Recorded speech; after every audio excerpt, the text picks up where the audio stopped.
the student of the game. I think their ceiling is higher with Jameis.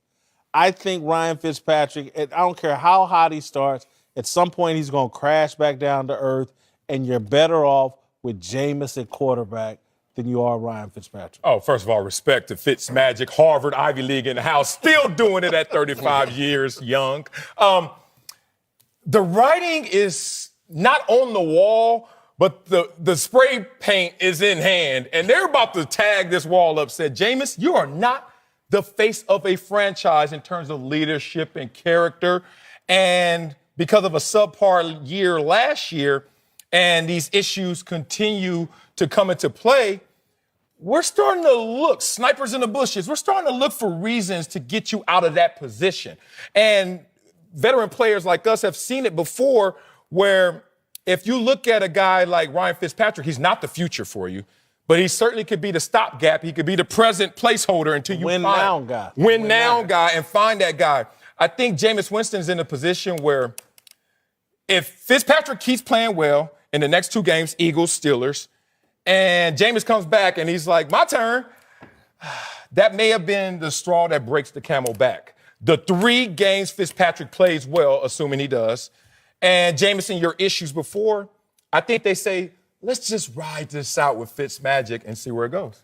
I don't necessarily agree. First of all, I take my hat off to Ryan Fitzpatrick for the body of work yesterday. I mean, if he can do that for the next 2 games, then I think the Bucs will be in a good position. But this is Jameis Winston's team. They picked up his option for a reason. Of course, he had the offseason mishap.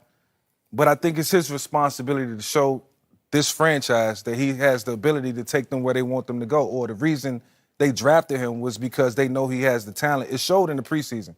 He had a great preseason. Looked like he matured. I talked to him a couple of times, and he sounds like a different person. He sounds like a different man. So I think it's his responsibility now to show the world that he can take this team to the playoffs so they can look forward to keeping him and retaining him in the future. Yeah, well, the way I look at this, I'm going to turn the question. If he plays like this for the next 2 games, that's where you have to ask yourself, do you put him back in there? Right. Jameis Winston, he's had some problems. This isn't the first little hiccup that he's had. He's shown some questionable behavior on the sideline in the games, just a little antics, stuff that he, when he was doing the W and eating the, it was weird. Stuff's a little weird. Stuff's a little weird, and it makes me question him. And because he's got this huge amount of talent, and when people talk to him, they all say the same thing you say. Oh, he says the right thing. He's a leader. He's going to be great. If Fitzpatrick plays like this, in my book, you got to keep him in there. If he does this again, that's this what is going to be tough, though. Well, here's what I'll say if I'm the Buccaneers. And if anything that's been said about Winston is true, I think he's going to grow from this experience. Getting humbled is going to make him a better leader. This may be a blessing in disguise for Jameis if they perform well without him. I'm just telling you, if I'm Ryan Fitzpatrick's 35. We've seen him get money to be people's quarterback, and it all blow up in their face. When he's playing with house money, I think he's great. When he's the guy, I think he gets exposed. That's been in his DNA. That's his NFL resume.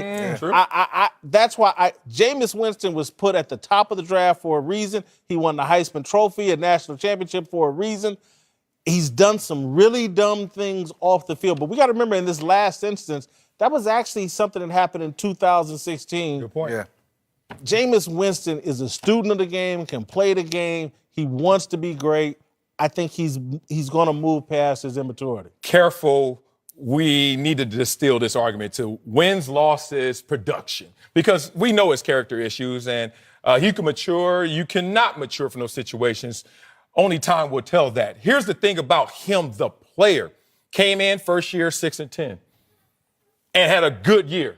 Then he didn't have as good a year, but they win 9 games. Then last year, the team only won 3 games, and he had his worst year.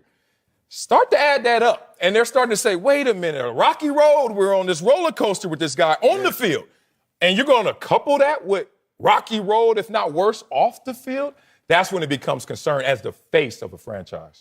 All right, coming up, Serena Williams' U.S. Open meltdown has everyone taking a side. We'll tell you what it all really means